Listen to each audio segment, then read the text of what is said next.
For myself to believe that they will use them, just so that we can be there quick enough and we can be proactive and reactionary. My personal feeling is that there is a good chance. The drill for decontaminating vehicles has to be practiced, yet neither the British nor American governments know whether or not Saddam Hussein has these weapons. Even on the eve of war, no conclusive evidence either way, but no chances are being taken. Tonight, the vast forward movement of troops is complete.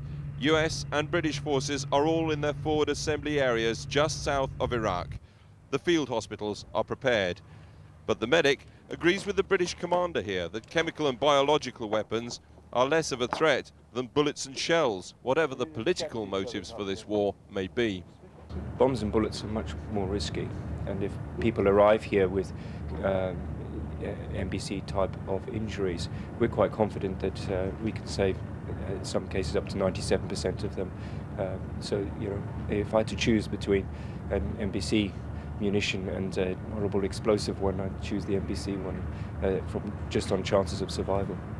The casualty is now evacuated. But if there is war, it will be all about alleged stocks of chemical and biological weapons, not bombs and bullets. Our military minders, therefore, only too happy for us to film NBC training in recent days. But the overwhelming issue in the desert today has been much more mundane, albeit threatening in its own way.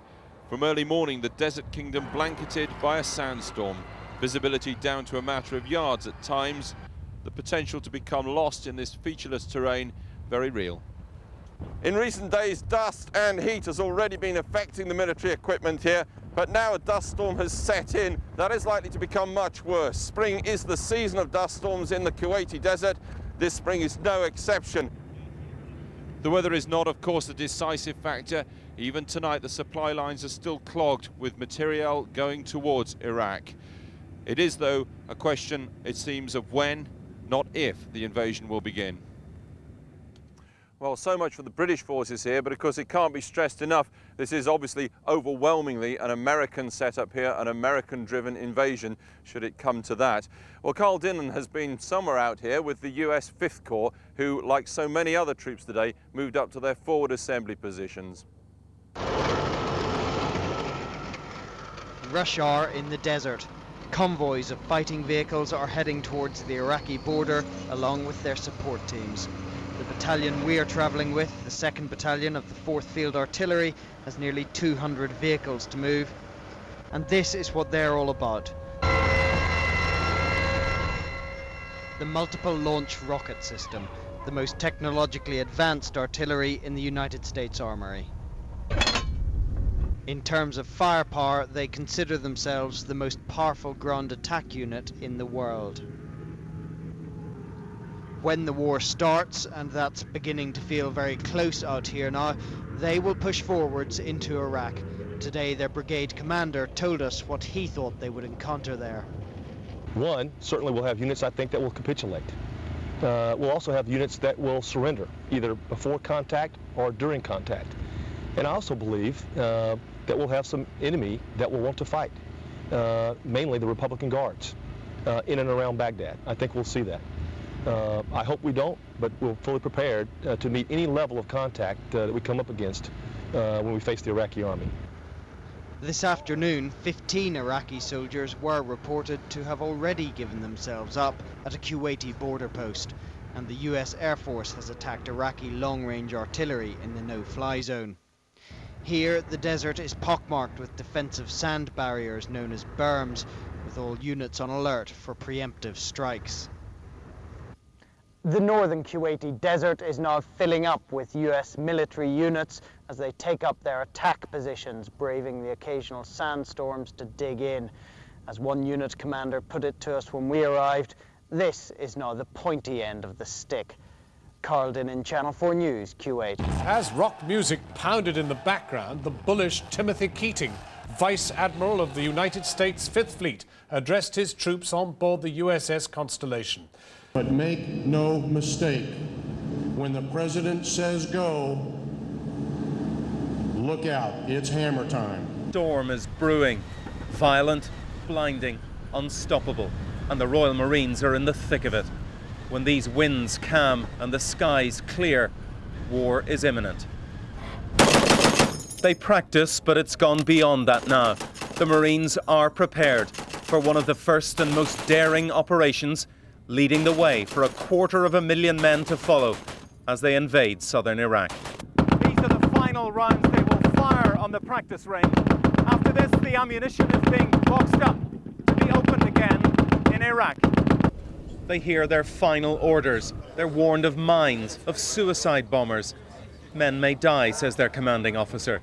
The uncertainty of the battlefield beckons. So, last letters home, guns cleaned of the sand that clogs everything. There's an edge now to all they do and say. Not really nervous. I just want to get there, get it done, go home now. And now it's all been decided that we are going to go, and it's been voted in the House of Parliament. Hopefully now people at home will start giving us the support that we need, because I know it's important to the lads to get the support. Some at the head of this invasion were just 6 years old when the last Gulf War was fought. Coming straight out of training here, straight out here really, just preparing kit and straight out, so I'm fresh-faced. Soon, perhaps very soon, that youth and training will be tested to the full. Tonight, over the precise launch time of airstrikes and of the invasion, is very deliberate. The Pentagon wants to leave the Iraqi military confused and the regime's leaders disorientated. Here at Fairford, the 14 B-52s remain on the tarmac tonight, the 5-strong crew of each of these bombers waiting for that order to go. There has been much activity around the aircraft on the tarmac here behind me this evening, ground crews checking it over, vehicles toing and froing from one aircraft to another, and very, very high security here this evening. Police patrolling outside the perimeter fence, troops patrolling constantly inside as they have been doing all day. Some roads around the base have been closed, and at one point this afternoon a US Black Hawk helicopter was circling above. Discreetly we saw pontoons for bridging water, rocket launchers, artillery and the AS-90 self-propelled gun. British commanders declined to comment on whether forces are entering the DMZ, but they confirmed that troops are moving to forward positions. Security on the roads heading north from Kuwait City has visibly tightened over the last couple of days. But by a stroke of good fortune, we've managed to get right up to the Iraqi border. It's just a couple of 100 meters behind me. A thin scattering of Kuwaiti tanks are facing Iraq in the demilitarized zone. As a sandstorm whips across the Kuwaiti desert, US Army attack helicopters are grounded. A precautionary measure to reduce maintenance. But 3-star General William Wallace warns the soldiers and pilots under his command they'll see action soon enough. The ultimatum given is complete. Although I know that no soldier ever really wants to go to war, we are left with no alternative. As the clock ticks down to President Bush's 48-hour deadline, the soldiers of 1st Attack Battalion draw their ammunition. When the order comes, these troops will set off across the border into Iraq. The pilots, meanwhile, will fly into combat against Iraqi tanks and artillery. As preparations pick up, an unannounced chemical attack drill adds extra urgency and rattles some nerves. We've locked in the tent, we sealed it. The all clear comes 20 minutes later. Time enough for a sobering lesson about the dangers that may lie ahead. Commanders have been briefing their soldiers exactly when they'll be heading to war, should Iraqi President Saddam Hussein fail to meet President Bush's ultimatum to quit. Time and place classified. We are first attack. All they're waiting for is General Wallace to give them the order to roll. Are you ready?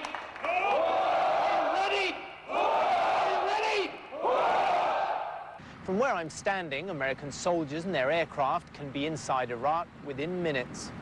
Those same soldiers are only now beginning to wonder how long they'll end up staying. Carl Penhall for CNN. Baghdad just before dawn.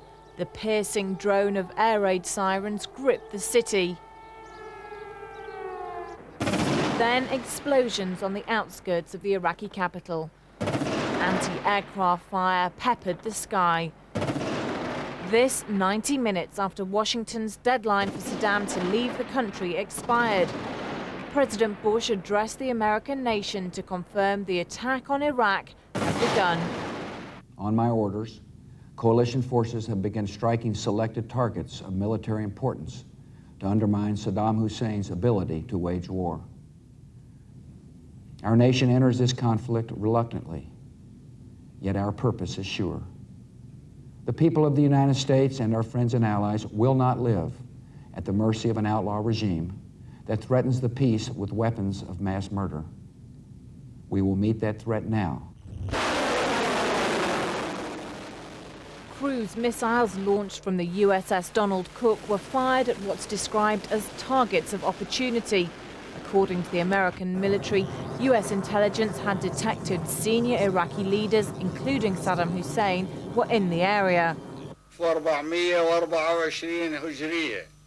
Hours later, Iraqi television broadcast what it said was a live address by Saddam Hussein, who called on the Iraqi people to resist the attacks. This opening assault was on a much smaller scale than had been expected. Many are now anticipating a full-scale air assault and ground attack. It is safe to say that there's more to come. These are preliminary operations only, but certainly they are part of a wider campaign that will be underway in time. For the moment, British troops remain in a high state of preparation, waiting on the Iraqi border for the order that will trigger their involvement in this war. Samantha Simmons, BBC News. Down on people, they've got a job to do, they're going to get on with it. We had the a no alcohol rule brought in last night for the first time for 2 months at sea for this ship. And I've got a number of senior commanders on board as well telling me that this afternoon they're going to be trying to get a little bit of kip, a little bit of rest. Read into that what you will. How much information is actually being fed through to where you are? I only caught some of that question, but in terms of the news and the information that we're getting, the guys on board are watching News 24 hours a day. They get the BBC all the time. In terms of actually military operation information, an awful lot of the ship's crew have been briefed on what the mission is and what it will be if the order is given. But in terms of when they're going to get those orders, they are playing as much of a guessing game as the rest of the world. And when that order comes, which it inevitably will, what will they be deployed to do? Well, this is an amphibious task force. They specialise in getting Royal Marines to land as quickly as possible. Now, we can't go in, for obvious reasons, into a lot of the detail, but the key point is this. There are Royal Marines on board this ship. There are other Royal Marines attached to the amphibious task force as a whole. And those Marines, the idea is to get them to land as quickly as possible to carry out their specific mission. We must leave it there. Thank you very much indeed. Well, that's right. Not quite in full operation now, because a few minutes ago we were in full chemical and biological protective gear, which is a camouflage charcoal-coated uniform which protects you from anything that might be out there. We all had to jump into a trench and take cover. We were told that this was a real alert, but we were then told it was all right. We came out of the pits, we took our gas masks off for a while, and then a few minutes later, the alert came again. Gas, gas, gas is the alarm call. Everyone put their masks back on, and that's the state we're in now. Now, this is an order that has gone across the British division here in northern Kuwait. In other words, there are thousands of British soldiers. All the British soldiers in this division have just done exactly what we've done, and they're walking around with these masks on. And Hillary, earlier on, there were some reports of perhaps mortar fire near the border with Iraq. Is that kind of thing likely to have sparked this alert? Well, I heard quite a loud explosion off in the distance just before the first alert happened. So certainly it seems like there's a connection, because obviously if there were any chemical or biological agent, it would have to be carried to this area by something, and one way of carrying it in is on a missile. So there could be a connection, but at the moment none of this is confirmed. All we do know is that this is not a practice, this is a real alert. And how's it affected the mood there? It goes without saying, people must be very jittery. Well, it certainly has quite a psychological effect. It concentrates your mind terribly to have this alert called out and to have to put all this gear on. But everyone here has been trained to do this. The equipment is fully protective. The soldiers here all know how to put the gas masks on within 9 seconds. They carry them around at all times, and the military leaders say that if necessary, they will go into battle dressed like this. They're trained not just to protect themselves, but to actually do their jobs and to fight with all this gear on. CNN that 2 Iraqi rockets have landed in the deserts in the north of the country. That is all the details we have of this strike by the Iraqis, but certainly seems to be confirming what we were hearing earlier by Sanjay Gupta, who is embedded with the US Marines up there at Camp Iwo Jima. Moving on to the other developments that we know about. The Iraqi president, Saddam Hussein, is showing the world that he has survived the opening round of the Second Gulf War. In an address on Iraqi television on Thursday, he urged all Iraqis to draw their swords against the enemy, denouncing the pre-dawn US-led attack as a shameful crime. The war began some 90 minutes after Washington's ultimatum to Baghdad expired. Suddenly, air raid sirens were heard in the Iraqi capital, along with very loud explosions. Iraqi anti-aircraft tracers were seen in the skies above the city. Within an hour, US President George W. Bush addressed his nation, confirming that coalition forces had in fact launched an attack on Iraq. 90 minutes after the Allied deadline for Saddam Hussein to leave Iraq expired, American cruise missiles and warplanes were in the skies on their way to targets in Baghdad. Iraqi air defenses were hopelessly outgunned, and this was not the start of the overwhelming bombardment which has been threatened. American intelligence, it seems, had pinpointed the whereabouts of 5 members of the Iraqi leadership, among them perhaps Saddam Hussein himself, and tried to take them out. A target of opportunity, they called it, and the American military confirmed this morning it had been trying to decapitate the Iraqi regime and wasn't sure yet if it had succeeded. We have launched what we hope are surgical strikes, and now there's going to be some period of pause in which we try to determine the effects of those strikes. Before those details began to emerge, Americans had gathered to watch their president appear on television to tell them that they were at war. America faces an enemy who has no regard for conventions of war or rules of morality. Saddam Hussein has placed Iraqi troops and equipment in civilian areas, attempting to use innocent men, women, and children as shields for his own military, a final atrocity against his people. As Baghdad braced itself for further attacks, Saddam Hussein appeared on Iraqi television. It was presented as a live response to George Bush, but the bloodthirsty rhetoric could have been recorded hours or even days earlier. Use your swords. Don't be afraid. Don't fear anybody. Use your swords. The streets of Baghdad were quiet again this morning, and the Iraqi security forces, albeit a little tentatively, were back out on them.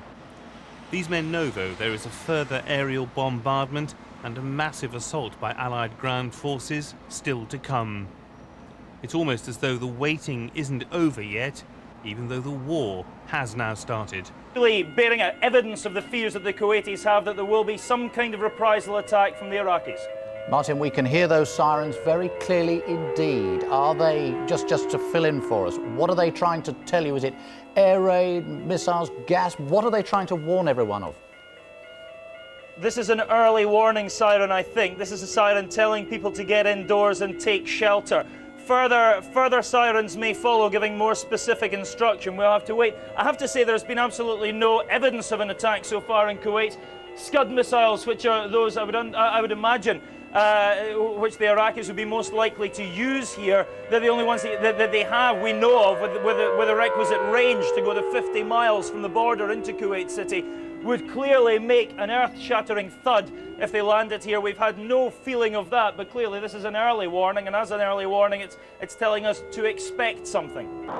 Yes, well, obviously the rush towards Iraq is gathering pace. We've been here for about 45 minutes and watched a steady stream of vehicles, tanks, men, armoured personnel carriers going that way, north towards Iraq. I'll wait for a minute because they come every 2 minutes or so, and in that direction there is a queue further up of about, 2 miles long. It's a massive, overwhelming force that presumably quite soon will head over that border. I have to tell you also that most of those men were wearing gas masks, not a full protective nuclear, chemical and biological weapons suit, but gas masks. And the reason for that is that earlier today, along the Iraq-Kuwait border, sensors detected chemical weapons traces. The result of that in the camp where I was with the British Marines was that at some point an officer shouted, "Gas, gas, gas," all around the camp, and we all very quickly got gas masks on and stayed inside tents. After a short while, the all clear was sounded, but there is a very nervy, edgy atmosphere around here at the moment.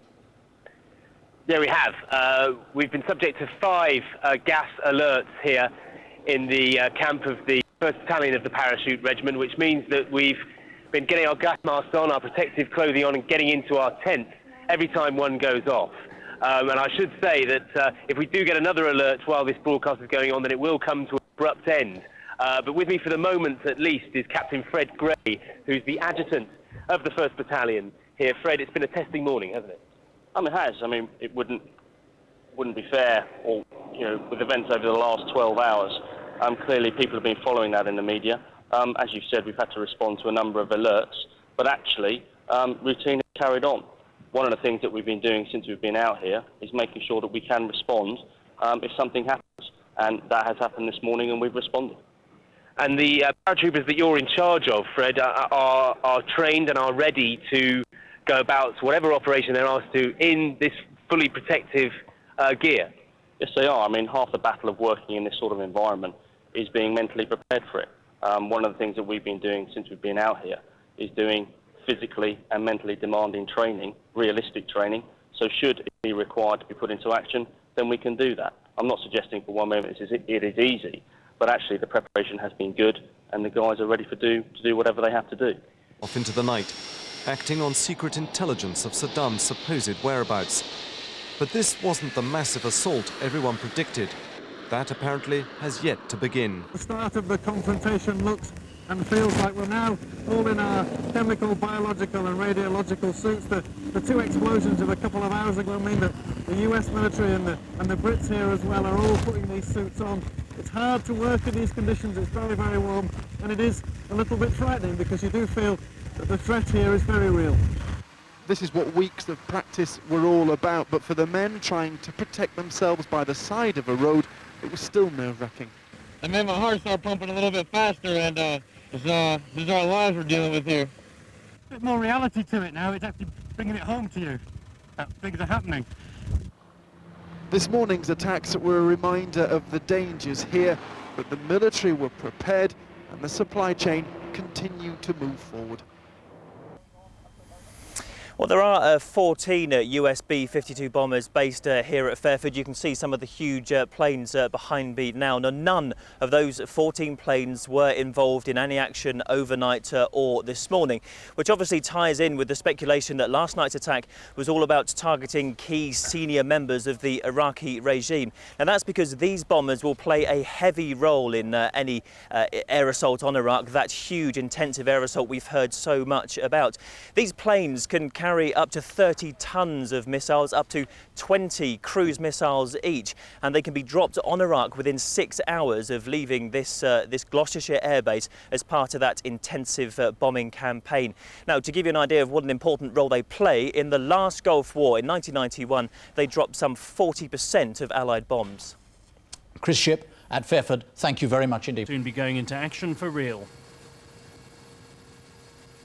So far has been much smaller scale than many expected. Some military officials refused this morning even to call it the start of war. But there's no column stretching back miles.